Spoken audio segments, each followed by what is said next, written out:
TV main news today, the 11th of June in the year 2026. Let's now take a look at the news headlines. 2 security guards convicted for hiding illegal immigrants in NAKONDE. CTPD applauds strong Eurobond payback response. UPND targets 2 million new jobs in ambitious 2026 manifesto.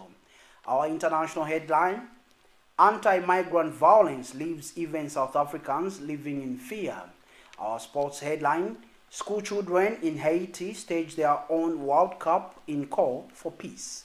Join me for these and many more stories after the break. There comes a moment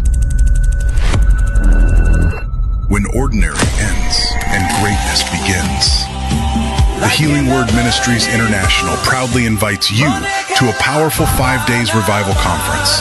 Theme: Stepping into Reloaded Greatness.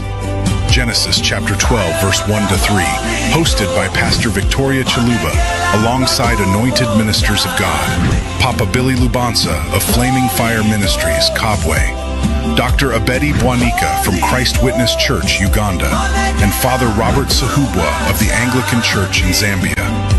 Come expecting healing, breakthrough, restoration, and divine direction.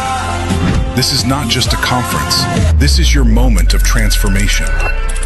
Beginning 2nd July at HWMI with powerful worship by the HWMI praise team. Don't miss what God is about to do. See you there.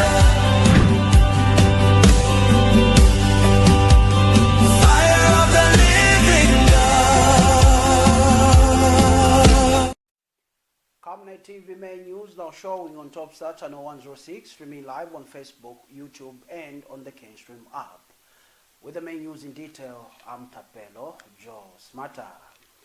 The NAKONDE Magistrate Court has convicted 2 security guards for aiding and abetting illegal immigrants after authorities discovered 15 Ethiopian nationals concealed within the premises of NAKONDE Secondary School in Muchinga Province. Weston Swale, age 54, and Kelvin Silomba, age 57, were found guilty on June 10, 2026 of aiding and abetting illegal immigrants contrary to the Immigration and Deportation Act. The court fined each offender 120,000 kwacha, or in default of payment 9 months simple imprisonment. According to the Department of Immigration Chief Public Relations Officer Namati Shinka, the convictions arose from an operation conducted on March 1st, 2026, following a tip-off from a concerned member of the public about the presence of suspected prohibited immigrants at the school. Mr. Shinka said immigration officers who responded to the report found Mr. Swale and Mr. Silomba on duty as security guards at the institution. He said a subsequent search of the premises led to the discovery of 15 Ethiopian nationals hidden inside an unfinished ablution block. Mr. Shinka said investigations revealed that 5 of the Ethiopians possessed passports but had not reported to the nearest immigration office for entry formalities, while 10 others failed to produce passports or any documentation authorizing their stay in Zambia. He said all 15 Ethiopian nationals, together with the 2 security guards, were apprehended and detained for further investigations. Mr. Shinka said that further inquiries established that Mr. Swale and Mr. Silomba had knowingly concealed the immigrants on the school premises, resulting in their prosecution and eventual conviction. He commended members of the public for providing information that led to the arrests and encouraged continued cooperation in reporting suspected immigration offenses. The Department of Immigration has secured the conviction of 2 Zambian nationals, Weston Siwale 54 and Kelvin Silomba 57, both security guards at New NAKONDE Secondary School, for aiding and abetting illegal immigrants in NAKONDE district of Muchinga Province. On 10th June 2026, the NAKONDE Magistrate Court convicted a duo for the offense of aiding and abetting illegal immigrants, contrary to Section 56(1)(b)(8), as read with Section 56(1) of the Immigration and Deportation Act, Chapter 123 of the laws of Zambia. The court fined each offender 120,000 kwacha in default of payment to serve 9 months simple imprisonment. The conviction stemmed from an operation conducted by immigration officers on 1st March 2026 following information received from a concerned member of the public regarding the presence of suspected prohibited immigrants at NAKONDE Secondary School. Acting on the information, a team of immigration officers proceeded to the school premises where they found Sewale and Silomba on duty as security guards. Upon searching the premises, the officers discovered 15 Ethiopian nationals concealed in one of the unfinished ablution blocks at the school. 5 of the Ethiopians produced passports but were found not to have appeared before the nearest immigration officer for entry formalities, while 10 others failed to produce passports or any other documents authorizing their presence in Zambia. Consequently, the 15 Ethiopian nationals and the 2 Zambian security guards were apprehended and detained for further investigations. Subsequent investigations established that Sewale and Silomba had knowingly aided and abetted the illegal immigrants by concealing them within the school premises.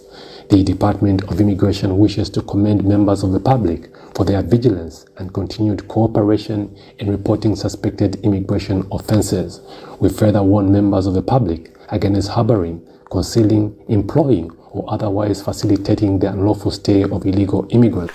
The Center for Trade Policy and Development, CTPD, has commended the Zambian government for securing 97.85% participation rate in its Eurobond payback program, describing the outcome as a strong vote of confidence from bondholders in the country's debt management strategy. The Ministry of Finance and National Planning recently launched a tender offer to repurchase part of Zambia's 1.36 billion United States dollars Eurobond due in 2053. The transaction is backed by 600 million United States dollars loan from the African Development Bank AFDB and an additional 65 million United States dollars incentive aimed at encouraging bondholder participation. In a statement issued to Camnet News, Robinson Nakambo, researcher, Public Finance Center for Trade Policy and Development, said the high participation rate demonstrated broad acceptance of the offer and reflected confidence in the structure of the transaction. Mr. Nakambo welcomed government efforts to replace expensive external commercial debt with lower cost financing while supporting investments intended to strengthen Zambia's electricity infrastructure.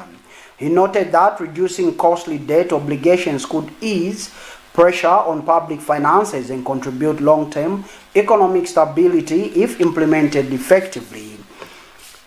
Mr. Nakambo warned that while the payback could help reduce one source of financial pressure, it could create new challenges if the anticipated economic gains fail to materialize, particularly as Zambia continues to manage domestic debt pressures. The Ministry of Finance launched a tender offer to repurchase Zambia's 1.6 billion US dollar Eurobond due in 2053. This transaction is being supported by 600 million US dollar loan from the African Development Bank and an additional 65 million US dollar incentive to encourage the bondholders to participate. The Center for Trade Policy and Development has reviewed the preliminary results of the tender offer and commends the government for achieving a participation rate of 97.85%. CTPD further welcomes the efforts to replace expensive external commercial debt with more affordable financing that is linked to strengthening Zambia's electricity infrastructure and reducing future debt obligations. However, a comprehensive net present value analysis of the bond obligations is required to fully determine whether the buyback creates value for the country or whether the country spends more than it saves. Furthermore, the favorable terms from the African Development Bank loan isn't enough information. So we also require information on the interest rate, the repayment schedule, and maturity of the loan and grace period as well to fully assess the overall impact of that loan to Zambia's debt position. The ruling United Party for National Development, UPND, has pledged to create 2 million new jobs over the next 5 years as part of an ambitious development agenda outlined in its 2026 election manifesto.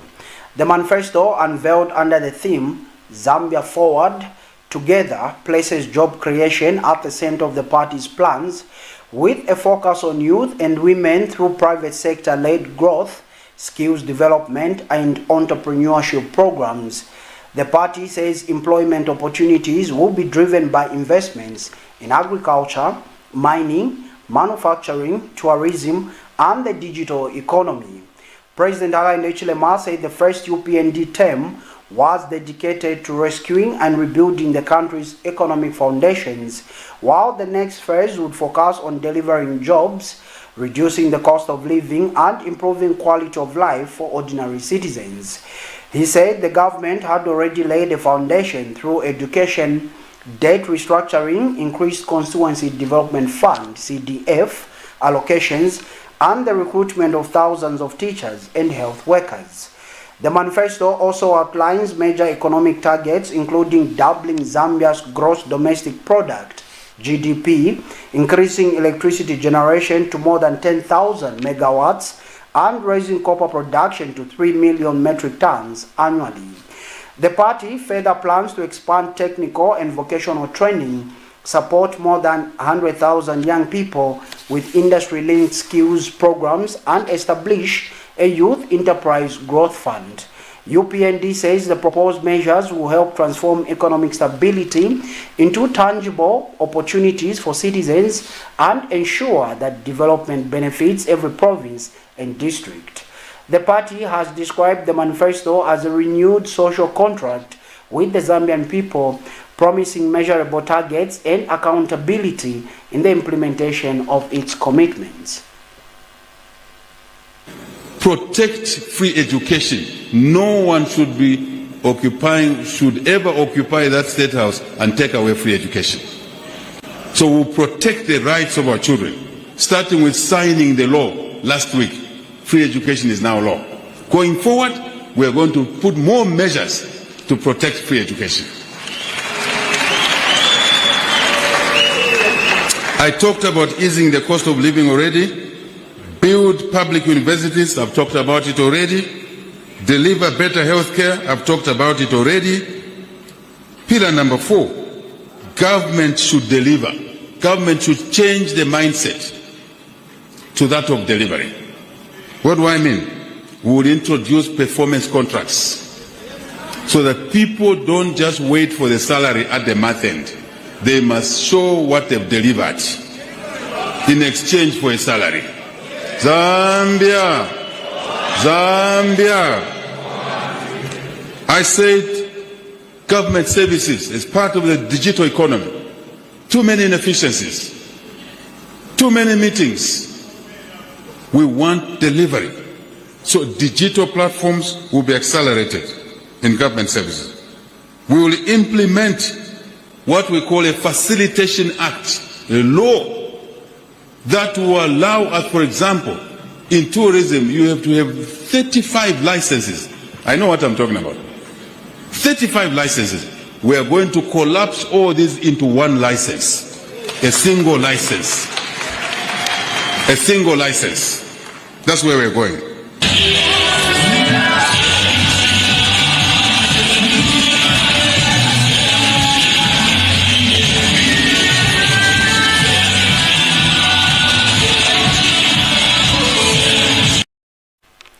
The National Pension Scheme Authority, NAPSA, has defended its participation in financing the Lusaka-Ndola Dual Carriageway project, assuring members that the investment is secure and structured to safeguard pension funds while generating sustainable returns. In a statement issued today, NAPSA sought to clarify what it described as misleading claims circulating in the public domain regarding its involvement in the project. The authority said the government did not direct it to finance the road project. Instead, the project concessionaire approached NAPSA with a financing proposal, which the authority assessed and approved in line with its investment guidelines after satisfying itself with the loan recovery mechanisms and collateral arrangements. NAPSA also dismissed assertions that it would rely solely on toll gate collections to recover its investment. The authority explained that under the financing arrangement, revenues from allocated toll gates and other designated revenue sources are deposited into a escrow account for which lenders are paid according to a predetermined hierarchy. As a senior lender, NAPSA said it enjoys first priority of payment under the agreed security framework. The authority further disclosed that it committed $300 million towards the project from a total financing package of $650 million. The loan facility was approved and signed at an annual interest rate of 9.5% and is structured over 13 years, including a 3-year moratorium during construction, followed by principal and interest repayments over 10 years. According to NAPSA, the investment has already generated returns, with the authority receiving $5.9 million in interest during the first year of loan disbursements. NAPSA said the investment is backed by strict internal controls and collateral mechanisms, including road user charges and toll revenues, managed through an escrow account designed to ensure disciplined debt servicing. The authority added that the project offers strategic value to its members by diversifying its investment portfolio into infrastructure, an asset class that provides protection against local currency depreciation and inflation because the facility is denominated in United States dollars. NAPSA projected that the investment could generate more than $220 million in interest income over its lifespan, while supporting infrastructure development, job creation, and economic growth. The authority reiterated its commitment to protecting members' savings and investing in projects that deliver long-term value for both contributors and the country. The Advocates for Democratic Governance Foundation, ADEG, has commended President Hakainde Hichilema for declining to assent to the Public Gatherings Bill, saying the decision protects constitutional freedoms and strengthens Zambia's democratic credentials. In a statement issued to Camnet News, ADEG Executive Director Gideon Musonda said the President's move reflects responsiveness to concerns raised by citizens, civil society organizations, political stakeholders, and governance advocates who feared the proposed law would undermine fundamental rights and freedoms. Mr. Musonda noted that the bill, which had recently been passed by Parliament, contained provisions that mirrored restrictive elements of the colonial-era Public Order Act of 1955. He argued that the proposed legislation risks limiting citizens' rights to freedom of assembly, association, and expression as guaranteed under the Constitution. The governance body expressed particular concern over provisions that would have required citizens to obtain police approval before holding public gatherings, describing such measures as barriers to civic participation and democratic engagement. While welcoming the President's decision, Mr. Musonda called on the Zambia Police Service to ensure that the spirit of the decision is reflected in the enforcement of the existing Public Order Act. The organization has since called on political parties campaigning ahead of the 2026 general elections to commit themselves to genuine reforms of the Public Order Act through broad stakeholder consultation. The Advocates for Democratic Governance Foundation welcomes and commends President Hakainde Hichilema for declining to assent to the public gathering bill recently passed by Parliament. The decision demonstrates responsiveness to the concerns raised by citizens, civil society organizations, governance advocates, political stakeholders, and other interested parties who viewed the proposed law as a threat to Zambia's democratic gains and constitutional reforms.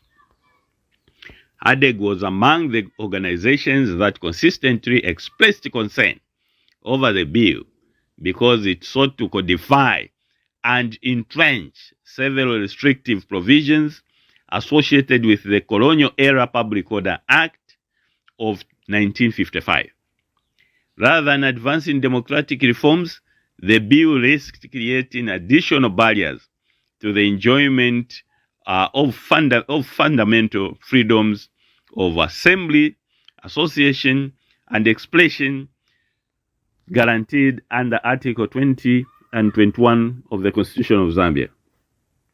In particular, provisions requiring citizens to seek a police approval or clearance before holding public gatherings would have perpetuated practices that have, over the years, been criticized for limiting civic participation and restricting the exercise of constitutional rights.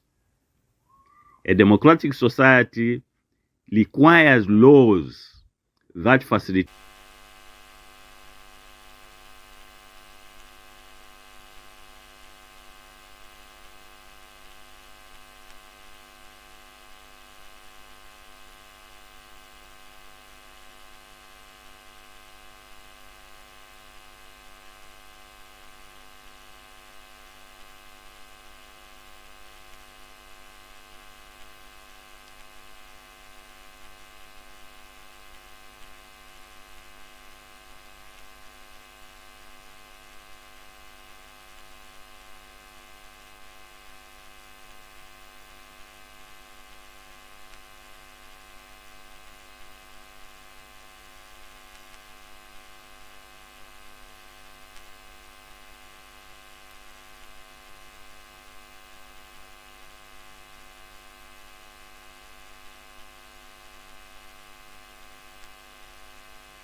I want to commend President Hakainde Hichilema for refusing to sign the public gatherings bill. That was the right decision. That bill was undemocratic and against public interest. That would have been disastrous for democracy. Zambians spoke out, civil society spoke out, and I'm glad the president listened. But let us go further. Government must now protect the constitutional right to freedom of assembly. Any new law must protect citizens, not restrict them. As we head to the 13th August elections, I am calling for a level playing field. UPND should prove its popularity by letting all political parties assemble freely and campaign without fear. This is our democracy. Let us guard it together. God bless Zambia. The Drug Enforcement Commission DEC has intensified its fight against drug trafficking, arresting several suspects and seizing more than 230 kilograms of illicit drugs in coordinated operations conducted across Western, Southern and Muchinga provinces. The operations, which targeted suspected drug traffickers in Mongu, Livingstone and Nakonde, resulted in the arrest of 3 suspects, including an alleged drug kingpin who had been on the Commission's watch list for an extended period. DEC Deputy Public Relations Officer Teresa Mawere said officers working jointly with the Zambia Police Service arrested 46-year-old Alex Chitoma in the Mulunga compound of Mongu district for trafficking in 214.72 kilograms of cannabis. Ms. Mawere said that the seizure included 8 bags and 30 pre-packed bundles of loose cannabis. She added that Mr. Chitoma, a second-time offender, was a well-known supplier of cannabis in Mongu and surrounding towns. In a separate operation at the Livingstone border post, DEC officers intercepted a Zimbabwean national, Precious Mpofu, age 39, who was allegedly trafficking in 1.146 kilograms of high-grade cannabis, 144 bottles of benylin with codeine, and 12 bottles of hash jelly oil, a concentrated cannabis product. According to DEC, the suspect was traveling from Zimbabwe into Zambia when officers discovered the contraband concealed in a suitcase and a large black bag hidden in the boot of a Toyota Allion bearing Zimbabwean registration plates. Meanwhile, in Nakonde district, officers acting on intelligence arrested 42-year-old Elizabeth Nankamba of Ntindi village for trafficking in 14.9 kilograms of cat miraa. DEC said the suspect was intercepted at the Isoka police checkpoint while traveling from Nakonde to Kitwe in a Toyota Vitz. A search of the vehicle allegedly uncovered 24 bundles of the illicit substance concealed in a bag. Investigations suggest the drugs were destined for distribution on the Copper Belt. All the 3 suspects are in lawful custody and are expected to appear in court. Ms. Mawere said the Commission remains committed to disrupting drug trafficking networks through intelligence-led operations and collaboration with law enforcement agencies and communities. We now go to Western Province, where residents living in areas earmarked for the expansion of Mongu Airport have appealed to the government to expedite compensation payments, saying delays are affecting their welfare and preventing them from developing their properties. The affected residents who live along the airport road in Mongu district of Western Province face relocation to pave the way for the planned airport expansion project. The project requires the clearing of several plots and the resettlement of families occupying the designated land.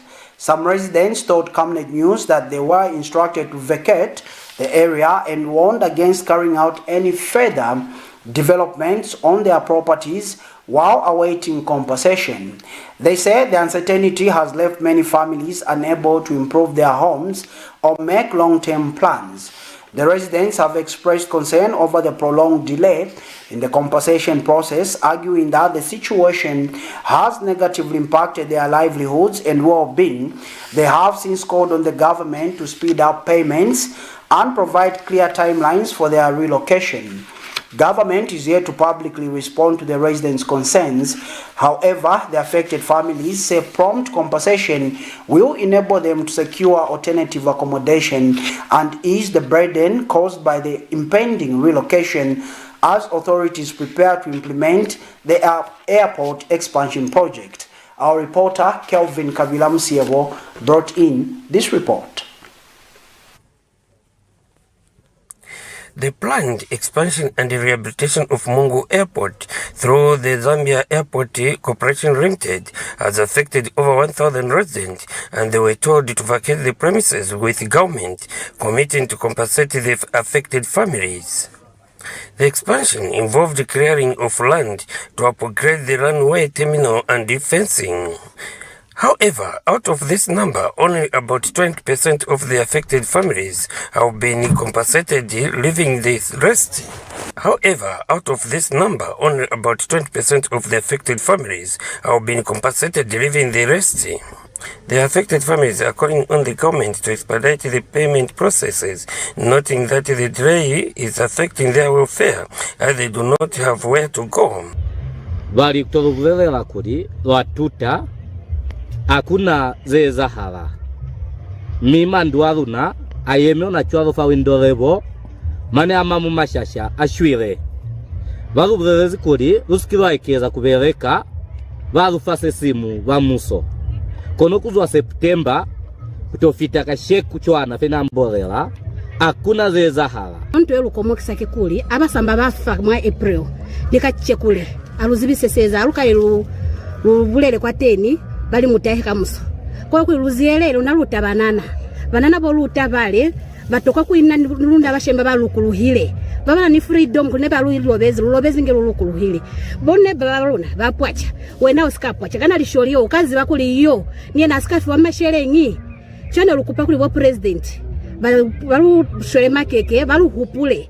Some community members lament that they are unable to either develop their land or do anything for fear of being displaced. Mando apapa ukira lwinzo nafa lwapa nebe kweza renovate kapa nebe kweza fiasi sasa kweza fara nelwitimela nganebe tu milotu kama nulutuhezi hakuna za kweza kona kuliona fa aluko nukwe wani aluko nukweza renovate aluko nape kuyaha apa aluko nukweza nebeli kazifi kapazelweza ne ubata kuli haibanji kupalile balufe nako ya kuli time frame ya kuli mwine up to this date nako ya ikakwana kona chwele lukatwe mifama shele lukale kuyaha kapalweza renovate kapaluine kapalweza chwani molusani ya kweza fa lusa ziba za kweza filema mera kweza kuli lusikirwa kuna kuekeza kuyami yao ya luna kama kweza any renovation kwa buildings ya luna kuna pala tutali mafao ya approaching rain season kona kuli aluzimo lokapilela kuli luine lulibelele promises abonale kuli lwafiwa kama bafezi babamu mabona kona kuli lukupa muso kulutele meleka ubebe mwataba mo kuli kambe kinte kona before rain season baize sort out each and everyone. Kelvin Kabilamusievo, Camnet News in Mungu District, Western Province. From Western Province, we now go to Central Province, where Central Province in the year 2025-2026 farming season produced a landmark increase of maize estimated at 1,056,178 metric tons, contributing 21.39% to the national expected output. Central Province Permanent Secretary Dr. Miuna Mwanagampwe disclosed this in the highest recorded harvest in the history of the province. Dr. Mwanagampwe underscored the success recorded in the Ministry of Agriculture and the Constituency Development Fund under his tenure.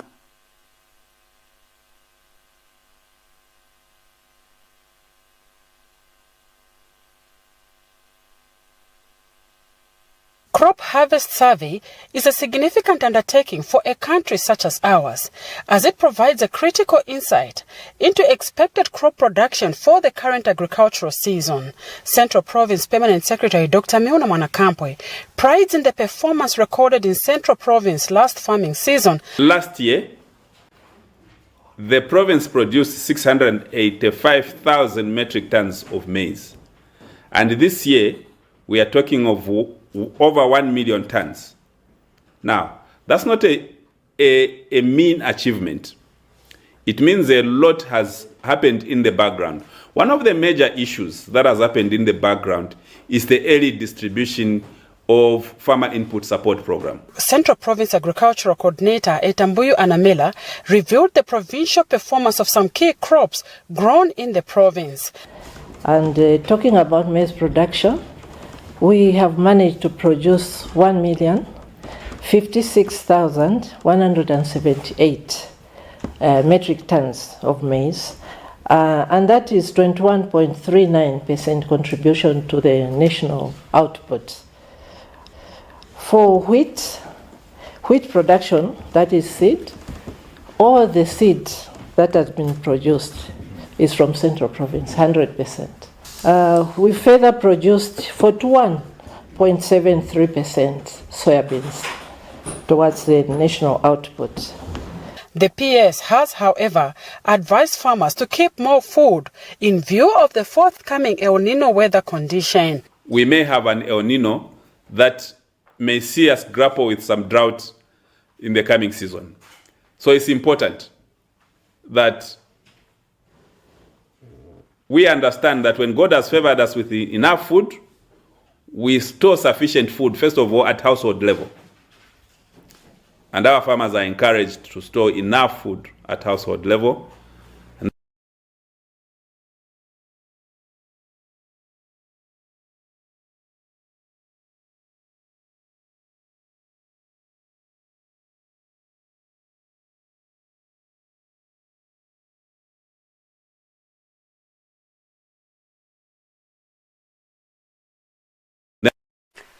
And that particular story takes us to our first set of commercials, but do join us for international and sports news when we come back. Don't stay tuned.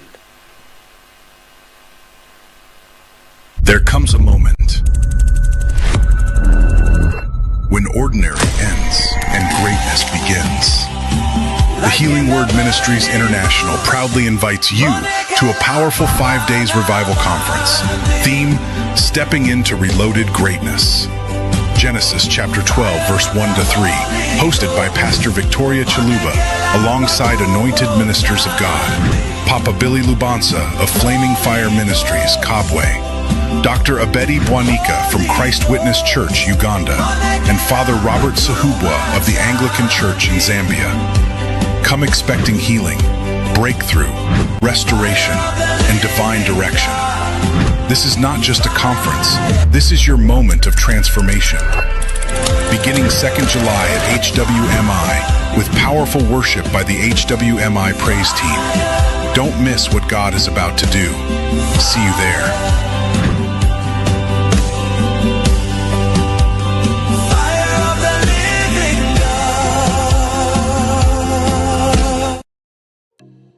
Enjoy the benefits of an instant loan with us ranging from 1,000 kwacha to 750,000 kwacha paid express once collateral is viewed, valued and verified.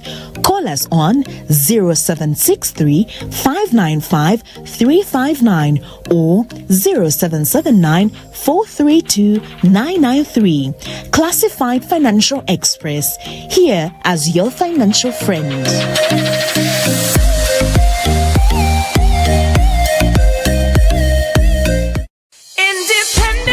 Did you know that you've got the right to complain against any radio or television broadcast? Did you also know that every radio or television station has an obligation to respond and address your complaints when aggrieved? The first step is to complain to the station not more than 3 months after the broadcast took place. It is expected that the station will respond reasonably to you, that is within 14 days. If not satisfied, then escalate your problem to the Independent Broadcasting Authority.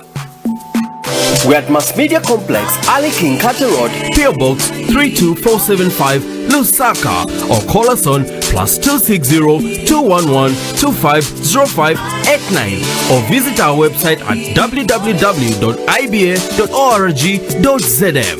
IBA, promoting ethical and professional broadcasting. From time immemorial, we have had different types of lighting options, from those that can burn down our investments in minutes to those that dig holes in our pockets due to constant replacement and huge consumption of our ZESCO units. Savenda Electric introduces the new and advanced electric bulb with cutting-edge technology of LED that has low power consumption, gives out bright white light, and lasts up to 25,000 hours. Savenda Electric manufactures all types of LED light, like plastic LED fluorescent tubes, downlights, ceiling lights, outdoor fittings, and solar street lights made to customer specifications. Let's live on the bright side of life by choosing the wide range of Savenda electric lighting solutions that are available in all leading stores and supermarkets countrywide. For orders, call 0962 642 490 or email jnbunda@savenda.com or pchabula@savenda.com. Water is life. Each drop counts and each must be cherished. Our tried and tested product meets all international standards. With our smart drip technology, we aim to deliver precision irrigation designed to reduce blockage and wastage, ensuring a high yield.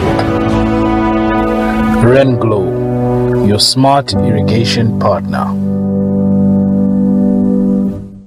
Are you looking for a reliable and efficient courier company with international standards?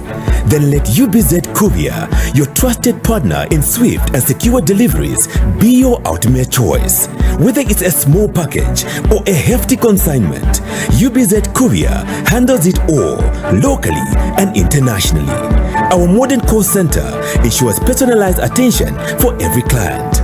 For seamless deliveries within Zambia and beyond, trust UBZ Courier. Call us now on +260 763 062 680 or visit us at plot number 15 Mwapona Road, Woodland, Lusaka, Zambia. UBZ Courier, a world-class brand that can be trusted. Thank you so much for still joining us on the Camnet News Desk, and now in international news. The coastal town of Mossel Bay along South Africa's Western Cape was the site of last week's anti-migrant rampage. 19-year-old South African national Lamulo Sambo died amid that violence. His family say he was attacked because he was stronger and blame his death on what they call a tribal war. The charred remains of torched homes scarred a crowded settlement of shacks while South Africa's anti-migrant tensions exploded into violence, leaving 2 Mozambicans dead and hundreds fleeing for their lives. Other homes attacked in last weekend's rampage in an informal area of the southern coastal town of Mossel Bay stood in ruins, already looted or were being dismantled by locals planning to take them over. Among the makeshift dwellings, a South African woman stood in her dressing gown outside a shack of corrugated metal. A man had just told her to leave, falsely accusing her of living with a man from the Shangan group, another of South Africa's many ethnicities, she told AFP. 55 homes were destroyed in the unrest that followed the protest last Friday against foreign nationals accused of taking jobs from locals. We monitored Africa News. Mossel Bay, a coastal town along South Africa's Western Cape and the site of last week's anti-migrant rampage. 19-year-old Lamulo Sambo died amid that violence. He was laid to rest on Thursday. Sambo was a South African national, but his family say he was attacked because he was Songa and blame his death on what they call a tribal war. At the time he was killed, the sheikh was alright. They just break the door and did what they were thinking until they succeed to kill my son. But in a few days, they demolish it. At least 2 Mozambicans died the same night when an angry mob set fire to more than 50 shacks. The violence is now threatening South Africans as inter-ethnic tensions rise. Here, what is happening there, it's people's houses, they are getting broken, they're taking properties, taking everything. So they just came to tell me so that I have to move, or I have to just to take my bag and run away, and then they can just come and break the house. And where am I going to go? And must I just go to the police station and sit? Because here is the ID, and they say they don't care about the ID. Tensions have been rising since an anti-migrant group last month ordered all undocumented foreign nationals to leave by the end of June. Ghana and Mozambique have repatriated hundreds of their citizens. Malawi and Nigeria say they'll do the same. I can't say that these people who are coming to work, they are wrong. I don't see that. More especially that I think my belief is we have to live together. They are Africans and we are in Africa. And then there's so many people who worked outside. The doctors who are helping South Africa, they are from Queen. The unrest in Mosel Bay has sent shockwaves along the southern coast. Residents fear that documentation or even South African nationality won't keep them safe. Iran is closing the Strait of Hormuz to all traffic, including tankers and commercial ships, the country's state media announced on Thursday. The news came after another round of US military strikes against the country and a warning from President Trump that Tehran would pay the price for stalled negotiations.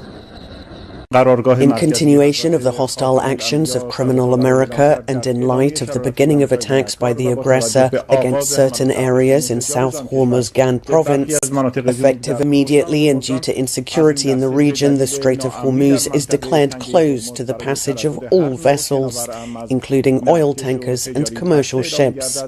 Any transit through the strait will be targeted. The US claim regarding ship passage through the strait is denied.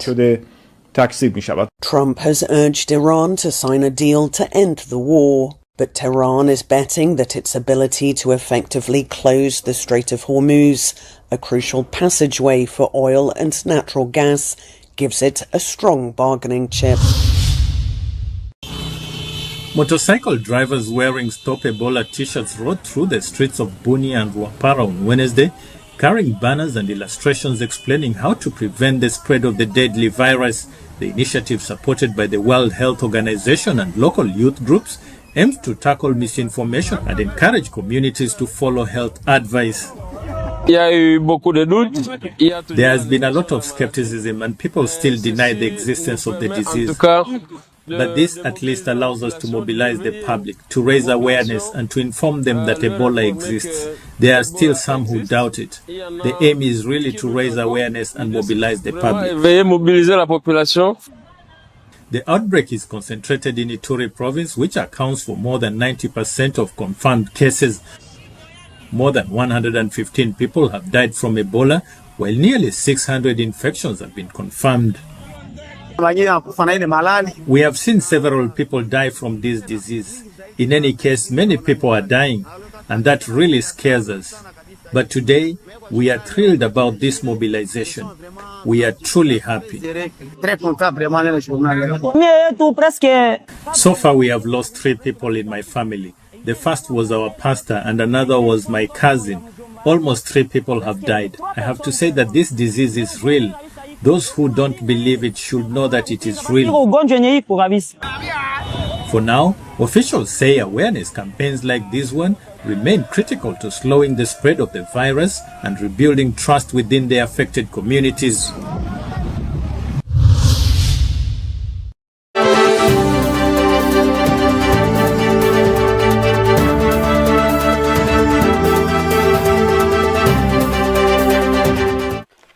And finally, in sports news this evening, as the FIFA World Cup prepares to kick off, school children in Haiti are playing along.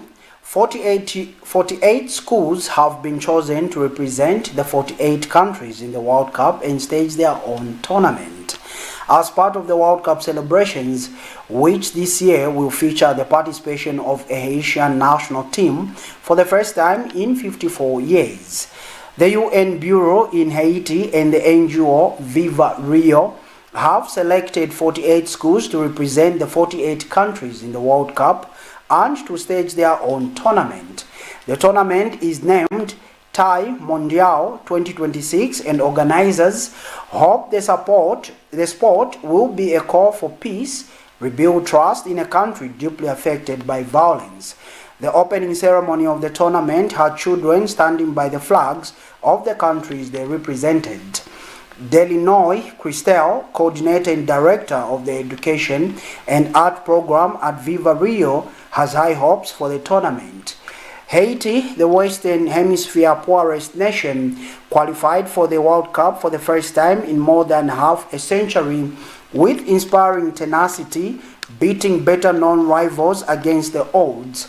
Since armed gangs took control of most of the nation's capital, where the team's home stadium is located, Haiti had to play its home qualifiers in Caribbean island of Curacao without the support of its local fan base. Haitians are fervent soccer fans and deeply patriotic toward their nation, the world's first black-led republic and the second independent republic in the Americas after the US. We monitored African sports.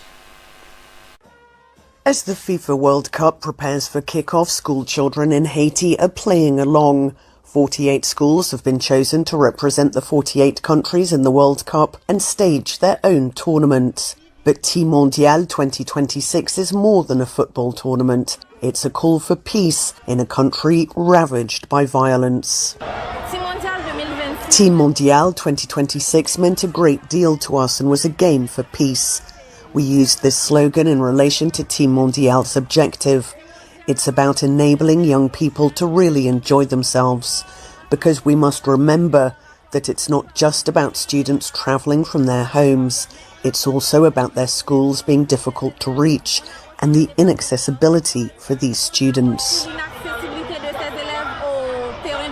With Haiti participating in the World Cup for the first time in 54 years, it's an opportunity for Haitians to set aside their concerns and unite around their team. It also offers an alternative to violence. Haiti will not be rebuilt through violence.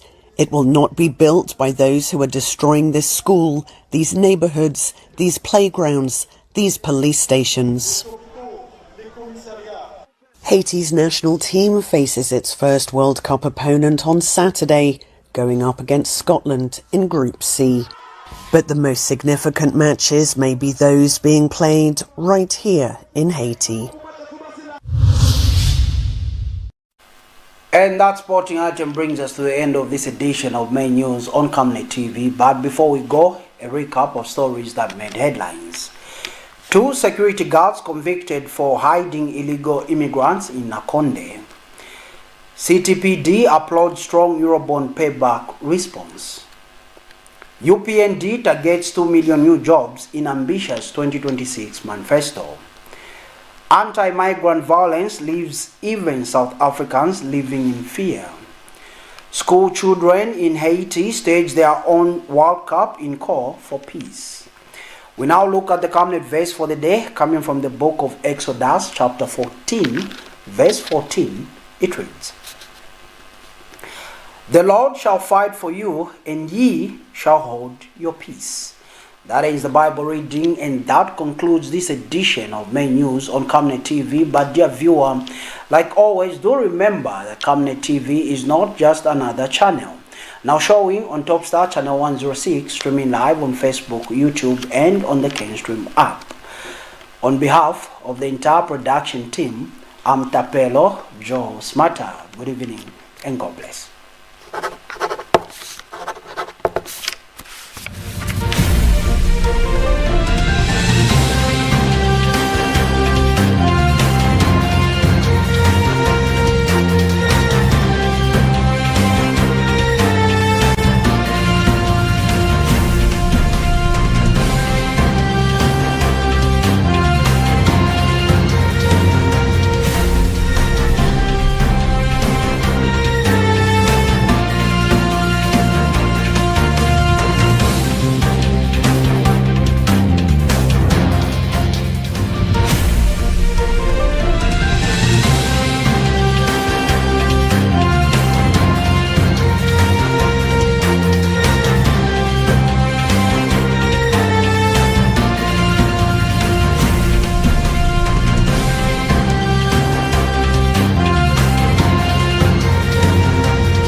comes a moment